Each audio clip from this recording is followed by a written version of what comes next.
You've often been called a, quote, political artist, which is a far more complicated term than I think the way most people use it. Do you identify with that?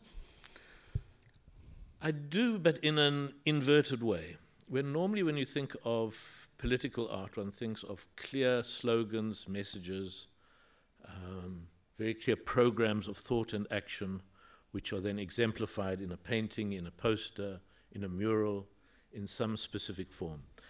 And when I started as an artist, it was very much with this kind of way of working, with a very kind of, I suppose, Leninist approach to art. What is to be done? What are the images needed in the world? What does a trade union shop steward need to see to understand the world better? And for the first few years, that's very clearly how I worked.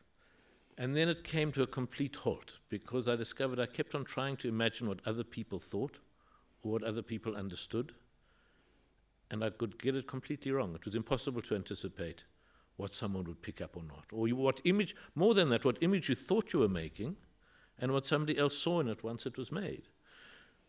So you would think you were making an image, this is an image about liberation and breaking chains, and what people would receive would be a kind of desperate need to be accepted, seen in the work, in the programmatic nature of the work.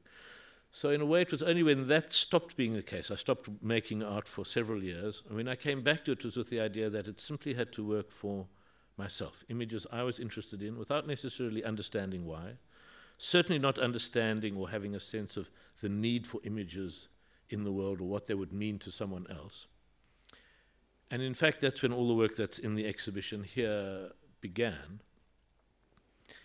And then I discovered that, in fact, it was still very connected to the political and social world of Johannesburg, but in a different way. In a way in which uncertainty, ambiguity and uncertain endings were part both of the work, but also part of my understanding of how the world operated, how South Africa operated. That all claims to clarity and certainty were simply authoritarian claims that always needed either a gun or a loud voice to back them up, but weren't in fact how the world worked. And that the more ambiguous the films became, the less certain they became, the greater space there was for uncertainty in the structure of making of the films, in the very strategies of making them, the closer in a way they could get to what South Africa felt like to me. Again, not speaking on behalf of a universal idea of South Africa, but a very particular viewpoint. So there is a politics in them, but it's a polemical politics about the need for ambiguity and uncertainty and against certainty in the work itself, but by extension into an understanding of the world.